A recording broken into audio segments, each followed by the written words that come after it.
কালিয়াচক ২ নম্বর block যুব তৃণমূলের উদ্যোগে স্বামী বিবেকানন্দের জন্মদিন পালন করা হলো। শুক্রবার মোথাবাড়িতে দলীয় কার্যালয়ে স্বামী বিবেকানন্দের প্রতিকৃতিতে পুষ্প নিবেদনের মধ্যে দিয়ে দিনটি পালন করা হয়। উপস্থিত ছিলেন উত্তরবঙ্গ উন্নয়ন দপ্তর ও সেচ দপ্তরের রাষ্ট্রমন্ত্রী সাবিনা ইয়াসমিন।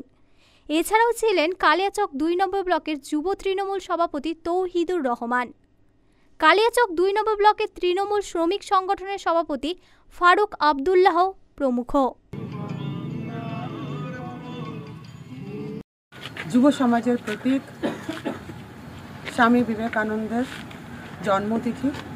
এই জন্মতিথি উপলক্ষে পশ্চিমবঙ্গ সরকারের সম্মানীয় মুখ্যমন্ত্রী তথা সর্বভারতীয় তৃণমূল কংগ্রেসের সভানেত্রী আজকে বিভিন্ন কর্মসূচির মধ্য দিয়ে আমাদের পার্টি, আমাদের দল এই দিনটি সেলিব্রেট করছি।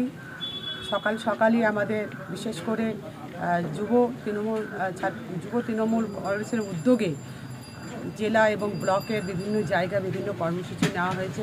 ইতিমধ্যে জেলার উদ্যোগে আমরা ম্যারাথন রেসের স্টার্ট করে এসেছি। আজকে কালিয়াচক 2 ব্লক মোথাবাড়ি বিধানসভার অন্তর্গত তহিদুরের নেতৃত্বেও আমরা সবাই মিলে এখানে সমবেত হয়েছি। মালদা টুডে।